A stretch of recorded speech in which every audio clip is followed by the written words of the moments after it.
There is a money-making mechanism known only to the few, and they possess most of the world's wealth. These people are literally money magnets. They attract abundance of wealth easily, effortlessly, and frequently. What is really causing this phenomenon? We see economic paradoxes every day and often wonder why some people get wealthy with little effort, and some people never get wealthy even if they are hardworking and educated. Why do the rich get richer and the poor get poorer? So the odds of your kids growing up to learn how to earn money is pretty slim. If you don't teach them, they probably won't get it because they're not going to get it in school.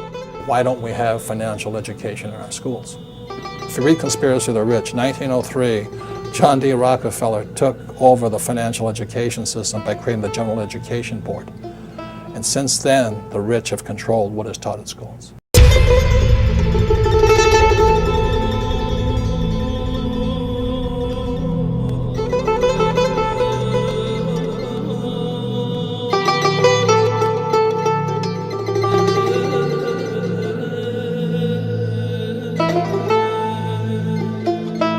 It's interesting that most people think about money all the time, and most people don't know very much about it. Sometimes they don't know anything.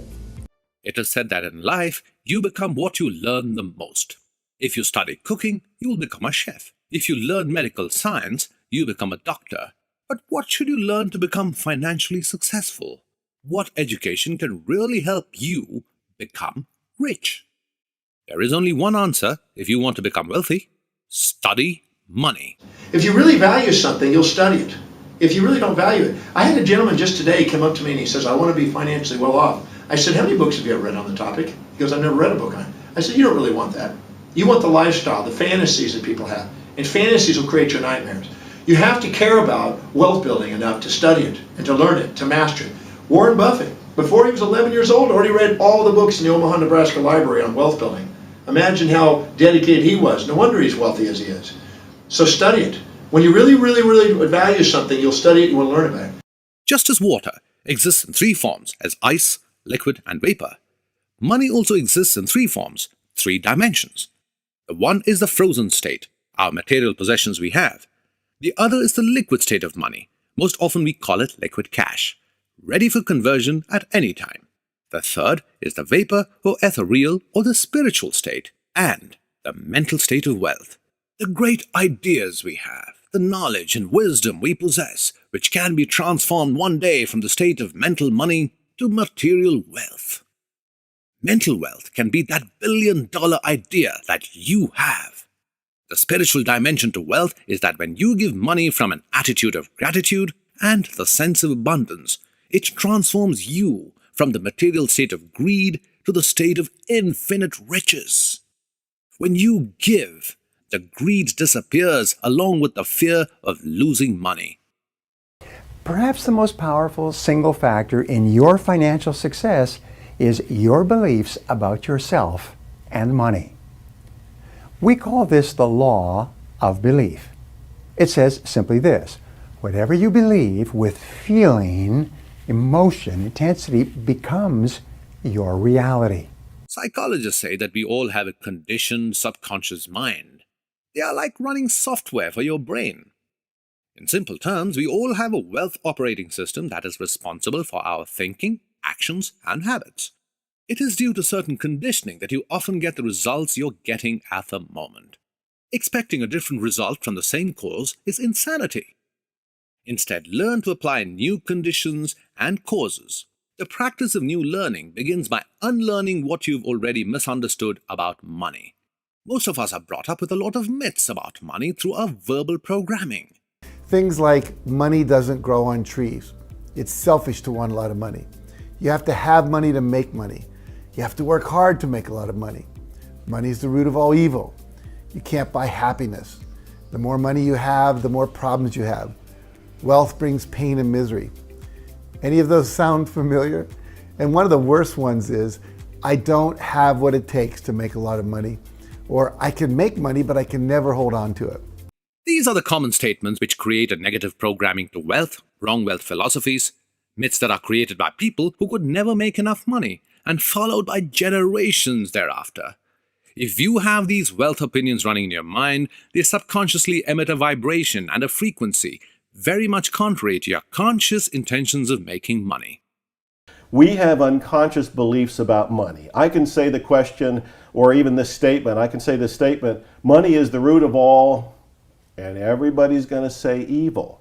Well, think about this. If you consciously sit there and say, I'm going to attract more money, I'm visualizing more money, I am now becoming wealthy, but unconsciously you think money is evil, you're not going to want it in your life. You're going to push it away.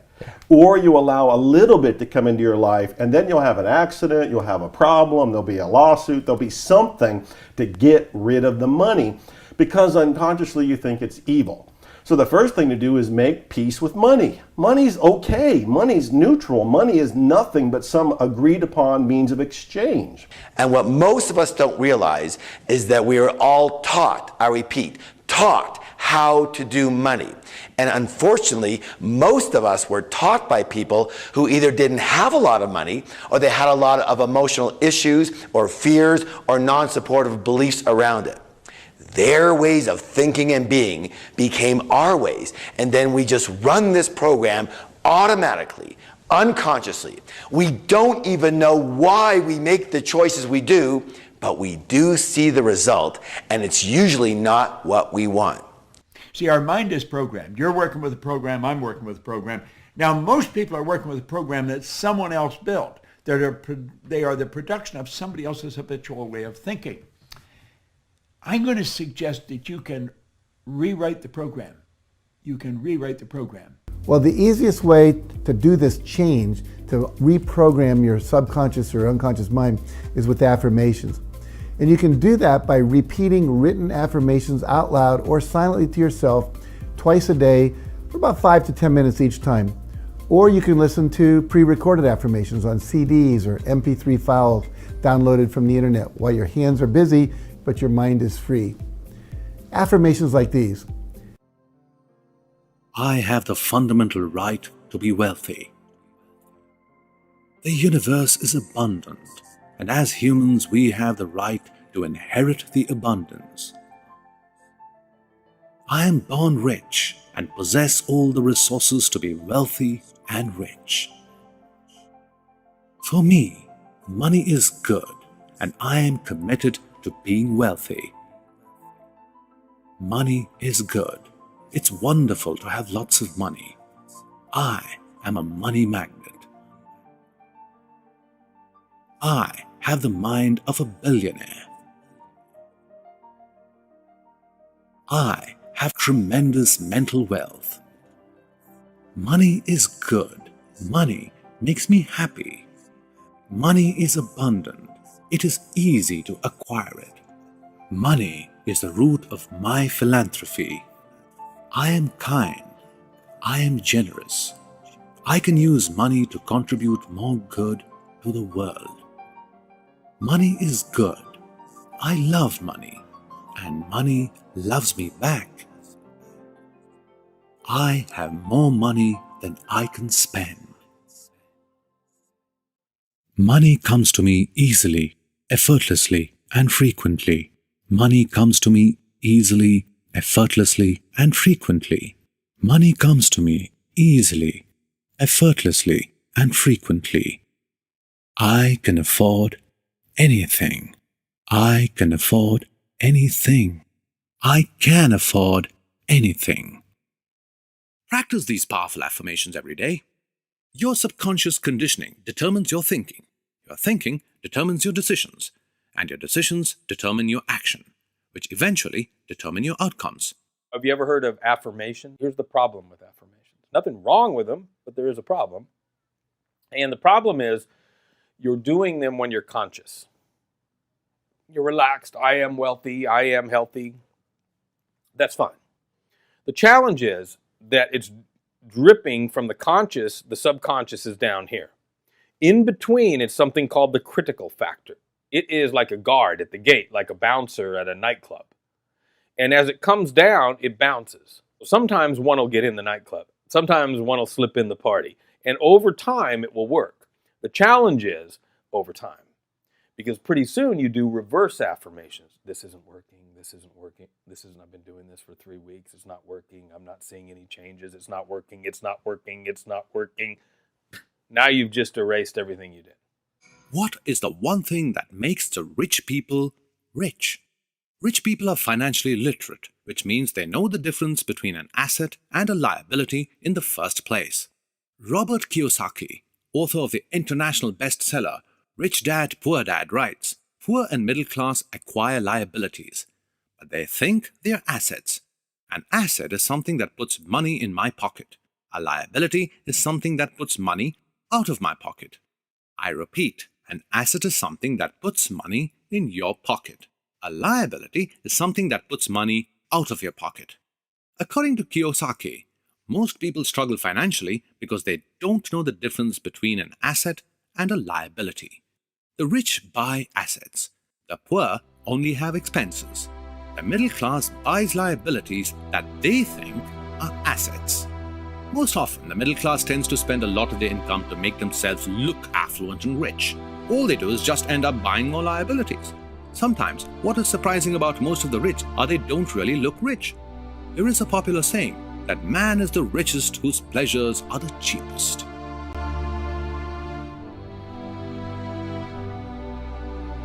In order to understand wealth and assets, you must understand its various aspects. Lee Brower, the founder of an organization called Empowered Wealth, has developed 4 types of wealth quadrants. When I say the word wealth, what do you think of? Most people think of money, stocks and bonds, real estate, things of this nature. So it's the things we'd find on our balance sheet, or what we call financial wealth or financial assets. Are there assets that you value more than your financial assets? So we have another quadrant that we call our core assets, which includes our family, which includes our health, which includes our values and beliefs, our spirituality, our unique ability. So the question I ask you is, would you trade your family for more of the financial? Would you trade your values for more of the financial? Would you trade your health for more of the financial? I don't think so. So we call those the core assets, or the core wealth that we have. And it kind of transcends everything else. But there's another category of wealth that we call our experience assets. Education is an experience asset. We wouldn't trade it for more money if we lost it altogether. Both the good and the bad experiences that we have are considered to be experience assets. But also things like our reputation, the networks that we have, the alliances that we make, the way we do things, the skills that we have, the travels that we make, and all of the wonderful things like that. Those are all experiences that are very, very valuable to us. And oftentimes we consider those to be even worth more than our financial assets. The fourth area, which we found to be extremely powerful, is what we call our contribution assets. Some people like to call it our active gratitude assets, the way that we give back, the way that we give forward in terms of what we give back to society and the difference that we can make that way. It really is the glue that holds the others all together. So you have understood that an asset is more than money, and no assets should sit idle. It is useful only if it is working for you. It has to be productive, accumulating, and must increase in value. Never make money sit idle. It gets bored someday and it will change hands. It surely does. To be financially literate, you must also know what liabilities are. There are primarily 2 types of liabilities: external liabilities and internal liabilities.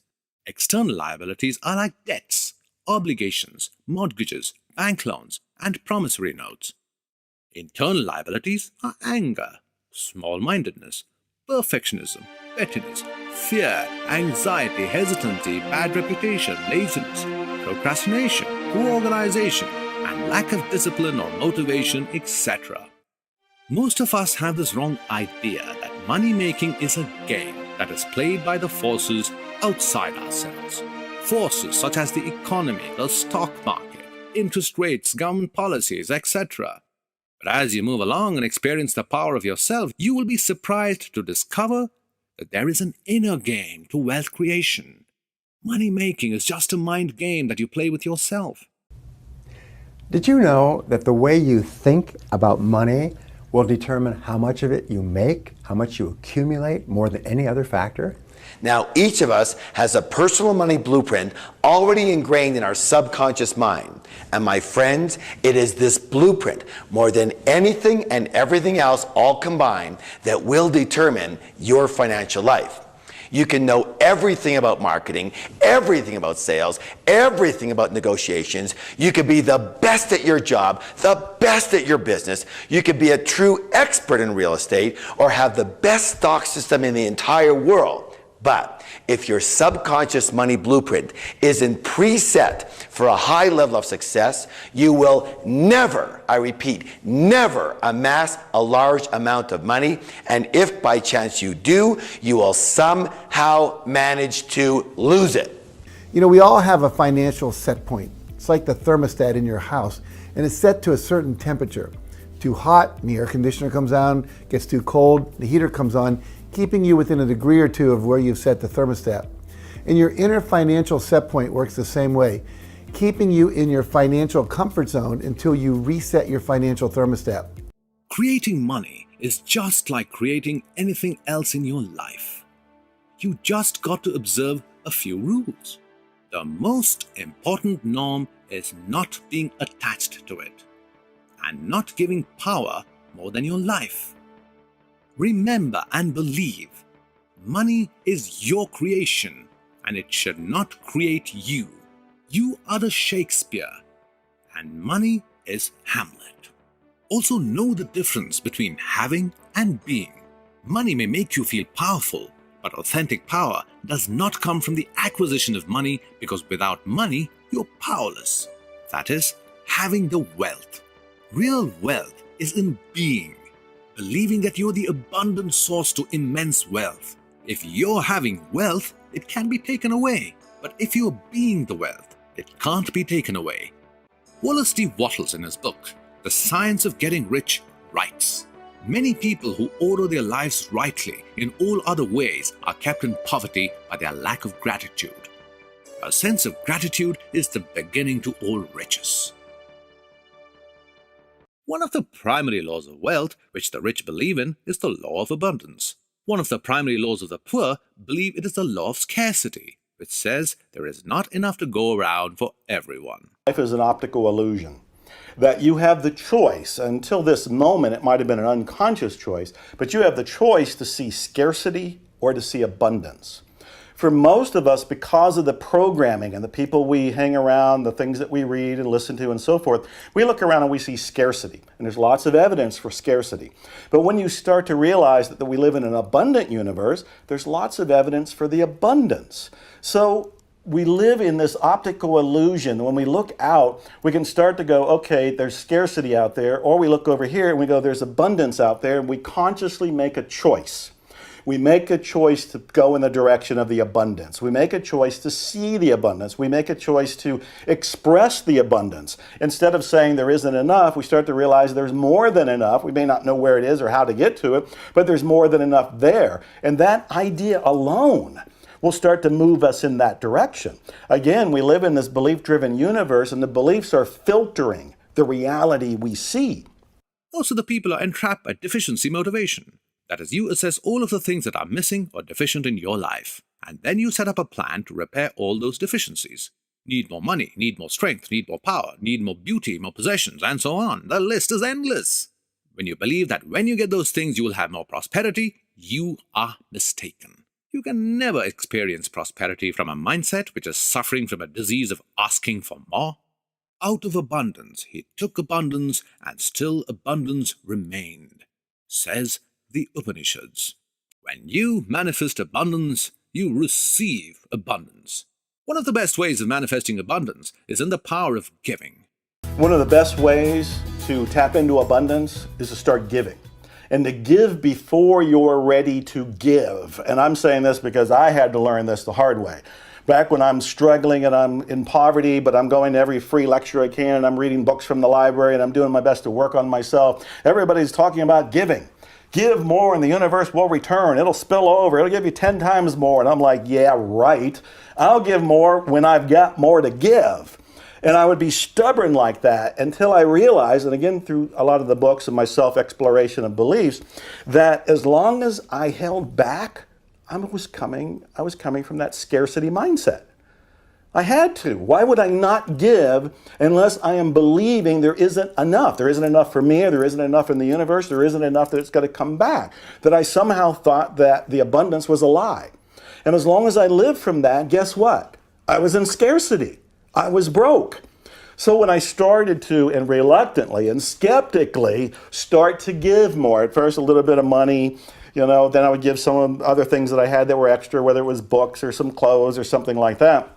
I would notice, first of all, I felt good, which was a big thing in itself, because then my energy starts going up.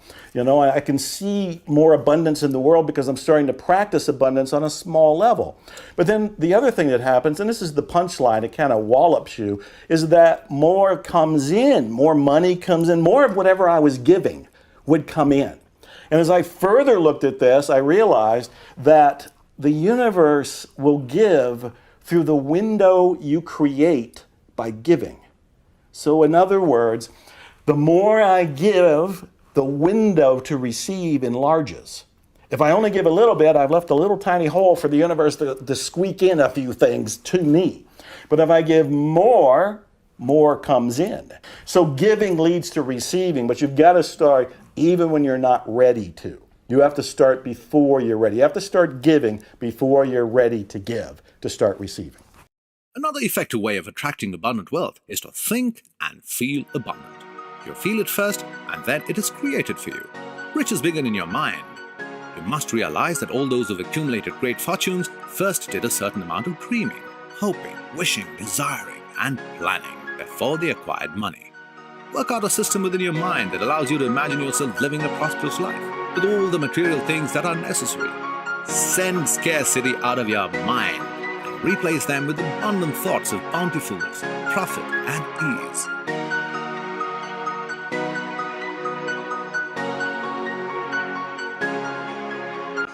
There are a few exceptional habits. Usually the rich practice them as a way of life.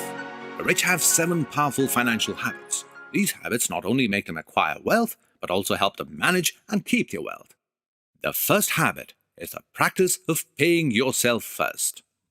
Many years ago, a man named Klassen wrote a book called The Richest Man in Babylon.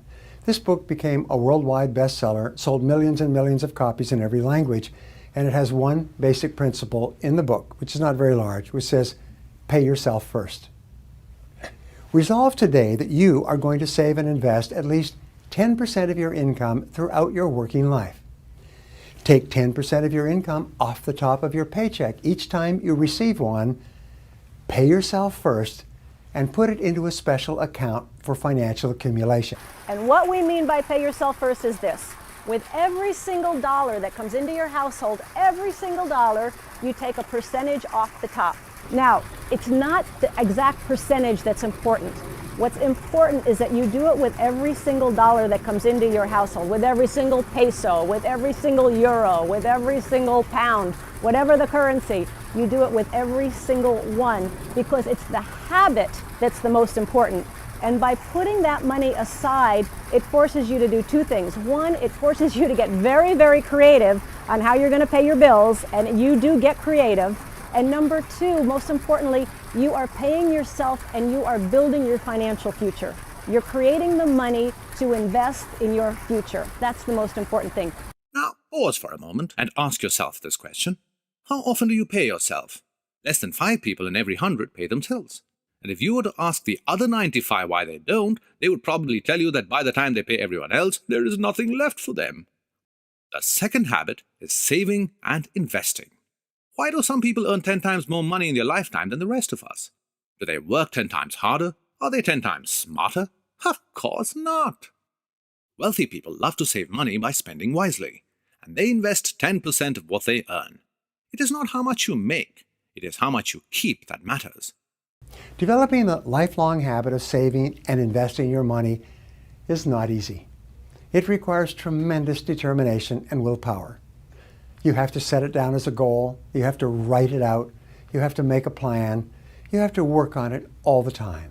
But once this practice locks in and becomes automatic, your financial success is virtually guaranteed. The wealthy people see every penny and money as a seed, capable of becoming a money tree, They are successful in every penny they invest because they know the energy money has. Money attracts more money. They keep a part of the money for breeding purposes. But there is a Parkinson's law which says that expenses rise to meet income. This means that no matter how much you earn, you tend to spend that much and a little bit more besides. As a result, you never get ahead and you never get out of debt. Your job is to break Parkinson's law. How do you handle this? Now you need the third habit. The third habit is practicing frugality, becoming frugal. Being frugal means being very wise with your money and how you're managing it. In order to save, you must learn the art of spending. The key for you is to practice frugality, frugality, frugality in all things. Be very careful with every penny, especially at the beginning of your working life.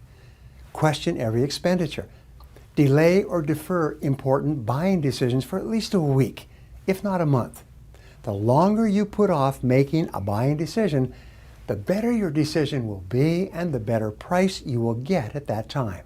Spending too much can wreak havoc with your financial goals. It keeps you in debt, prevents you from saving as much as you could, and turns your focus to more consumption rather than to wealth creation and accumulation.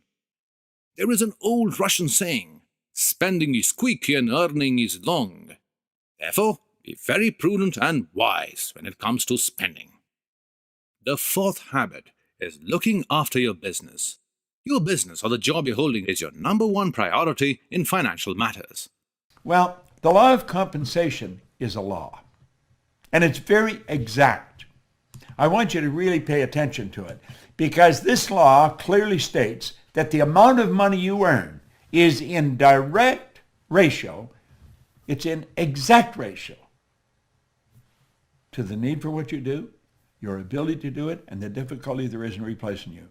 When you find a tremendous need and then you develop your ability to fill it, you've got to become very, very good at filling the need.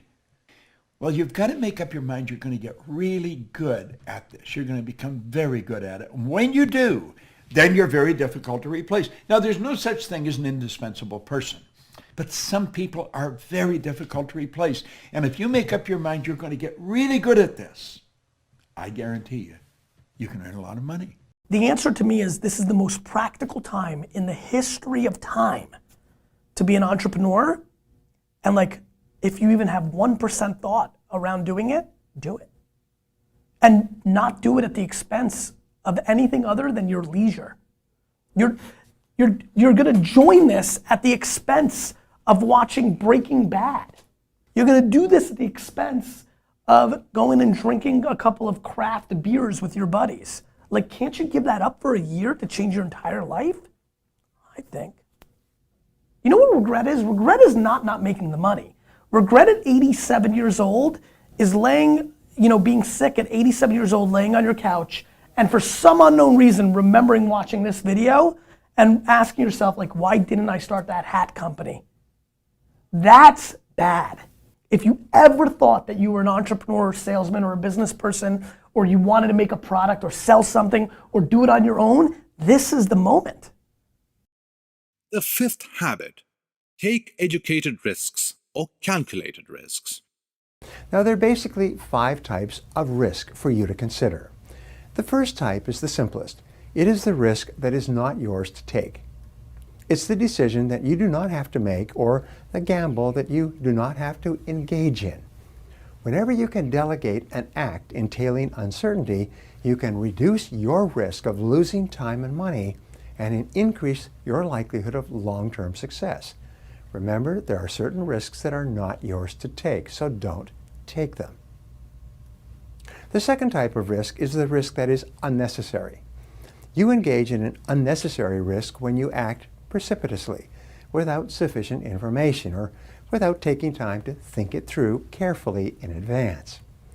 Many of the mistakes that you have made, and me for that matter, have occurred because you acted without thinking. That is, you acted without taking the time to minimize the risks involved. The third type of risk is the risk that you can afford to take. Calling on a new prospect, following up on a lead, and exploring a new opportunity all are risks that you can afford to take. In these cases, the cost of failure is very low, while the rewards of success can be very great. The fourth type of risk is the risk that you cannot afford to take. The consequences of making a mistake would be too enormous. You cannot afford to bet your whole company or your whole bankroll on a speculation of any kind. You cannot afford to commit all your resources to a single project and have your entire success or failure hinge on the outcome of that project. The fifth type of risk is the risk that you can't afford not to take. The downside may be costly, but the upside is so exciting that it's very much worth taking a chance to go after it. If you're working on a big prospect whose headquarters are a long way from your main office, it's certainly a risk to travel all the way there and back several times, but it's a risk you can't afford not to take. If the prospect or the business materializes, it can make a major difference to both you and your company. Remember, your ability to confidently take calculated risks in the direction of your goals will ultimately lead you toward success. So before you take a risk, always ask yourself the worst possible option question.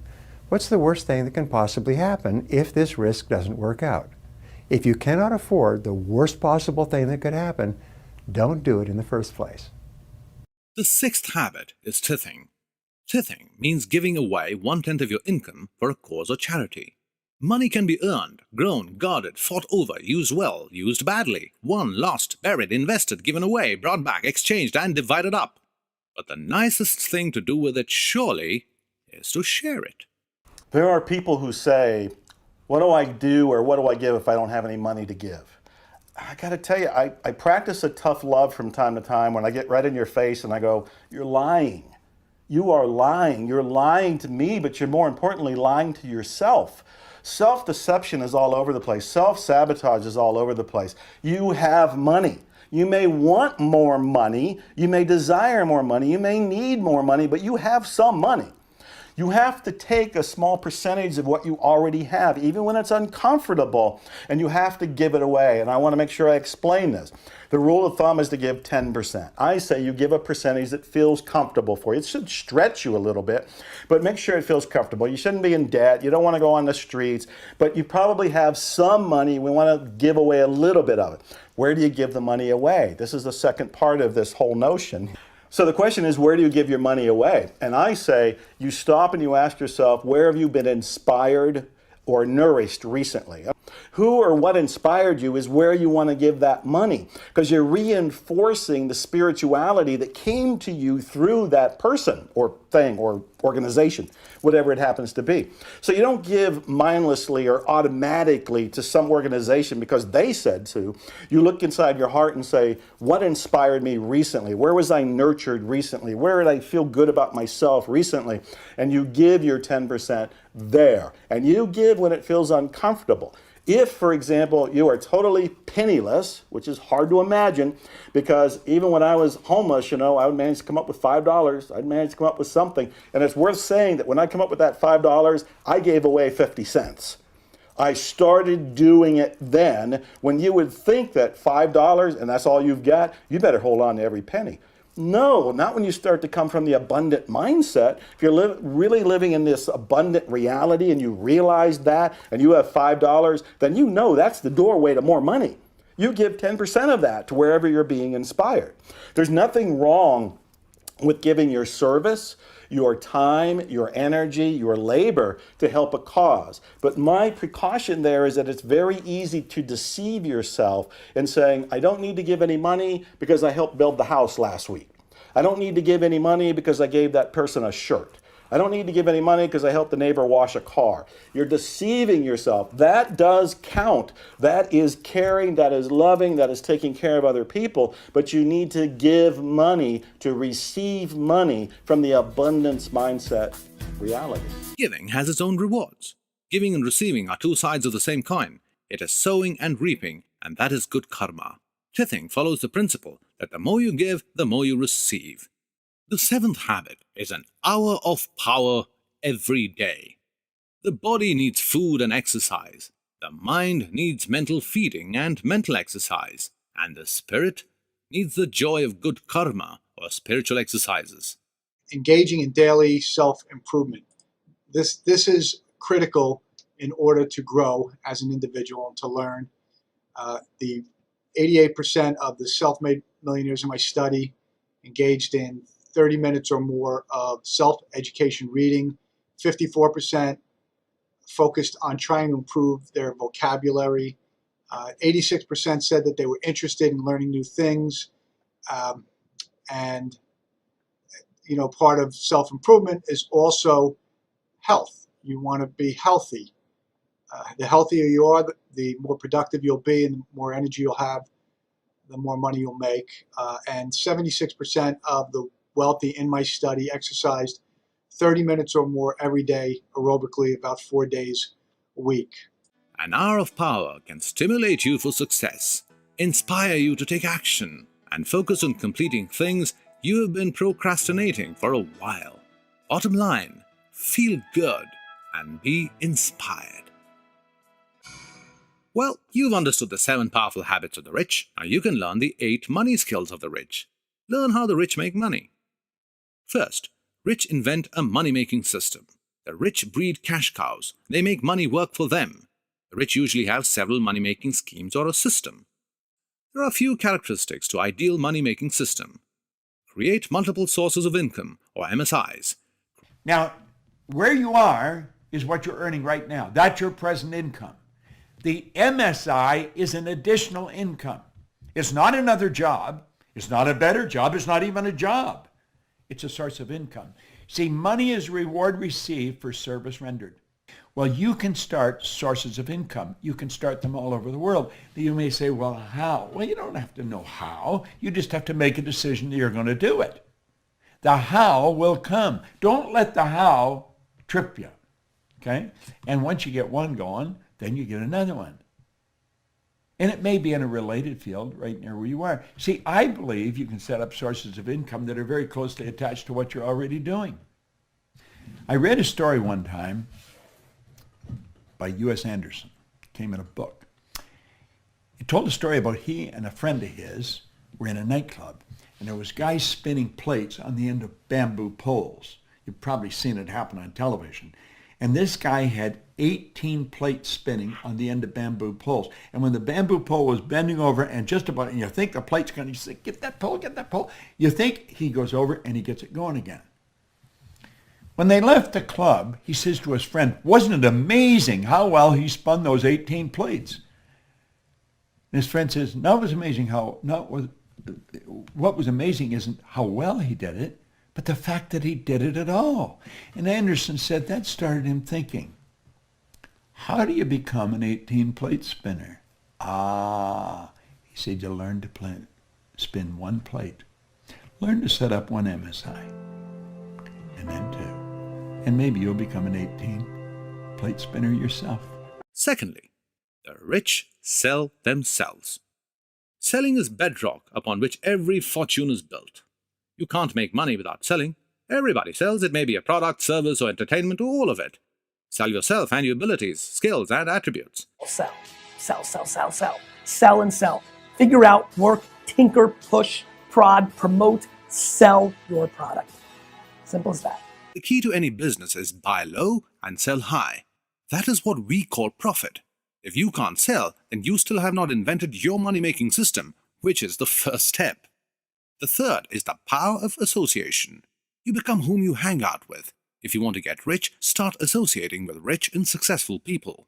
Rich people believe in networking and the social concept of interdependency. It is researched and found that 20% of the average income of the rich comes from their close associations. The fourth is having mentors. There is a Chinese proverb that says, a single conversation across the table with a wise man is worth a month's study of books. As a young kid, starting at probably about the age of 5, 6, 7, 8, 9, I really wanted to be rich. So I think number one is desire, and then you naturally seek your role models and teachers. And in my lifetime, I've had multiple rich dads. My rich dad was my best friend's father starting at the age of 9. And then today, I still seek mentors and wise men and wise women because that's how you get wiser, is by hanging out with smart people. The fifth is to use the miraculous power of leverage. Archimedes said, "Give me a lever long enough and a place to stand, and I will move the entire earth." Leverage is the power to control a lot with just a little. It gives you the power to achieve more with less. Since year 2000, the number of millionaires in our economy has doubled. The population hasn't doubled, but the number of millionaires has doubled since year 2000. The same thing is true for people who are worth 10 million or 100 million. It's even true for billionaires, right? People who are worth enormous. In other words, the high end of the market is doing extraordinarily well. Why? Because leverage is increasing, right? People have more ways to leverage their efforts using things like the internet and automation and robo-sourcing and outsourcing and all the other, even just financial leverage. People are finding ways to leverage their activities. The sixth principle: find your unique ability, nurture it, and sell it. Once you can do something no one else can do, or as few people as is possible, you can pretty well name your price. Scarcity creates demand, and demand increases value. Everyone is unique and has a unique role in society to play. We make a living through giving and receiving. What you can uniquely contribute with your unique abilities determines your success. Well, money is a means to an end. Too many people focus on the money and they don't realize that what they really want is what the money will bring them. Yeah. So what I tell people is, okay, say you won the lottery, or say you inherited money, say that you had some sort of abundance fall into your lap. What are you going to do with it? That's more important to look at, because somebody may say, well, I've always wanted to open my own restaurant. Now I will open my restaurant. Well, then forget about the money, focus on the restaurant. That's your dream. Somebody else might say, I've always wanted to write a children's book. Focus on the children's book, not on the money to get to the children's book. There's lots of ways to obtain what you want. Money is simply one of them. When we focus too much on money, we become blind to all the other possibilities that are around us. The seventh is to create value. There is a law of income that states you will be paid in direct proportion to the value you deliver according to the marketplace. The thing about money and the science of money is that you can have all the money you want and earn it honestly by contributing value to other people. By doing things for other people that are valuable, important, and help them get the results that they want and they will pay you for. This is the basis of money. But you got to keep your focus totally on not getting rich, but on bringing great products and great service and a great value add proposition into the marketplace, so people value you, your company, your ideas, and your services more than they value their money. Then you collect some money and you get to invest in things like houses and cars and a company and employees. The eighth is finding a way to serve. The greatest levels of contentment and self-satisfaction are experienced by those who found a way to serve others. In addition to the true inner joy that is created by serving others, it is a universal principle that you can't serve others without it coming back multiplied to you. Most of the successful people throughout history have identified a need in the marketplace and provided a solution for it. Yet, most of us have never asked what is needed or even what is possible. Remember, millionaires are those people who have understood problems and given solutions to it. Look for a need and fill it. Once you're aware of an idea, act upon it. If you don't act now, the only thing you can do is to react later to your idea that someone has already done it. Therefore, act now. Remember that success is rare. Only one person in 100 becomes wealthy in the course of a lifetime.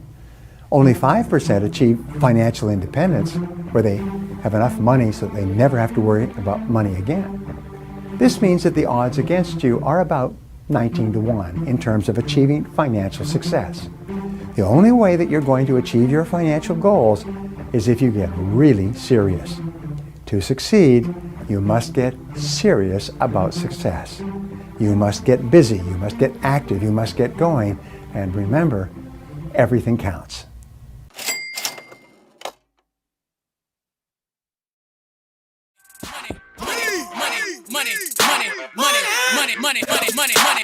Money. All we need is the money. Money. It's all we need. All we need is the money. Money.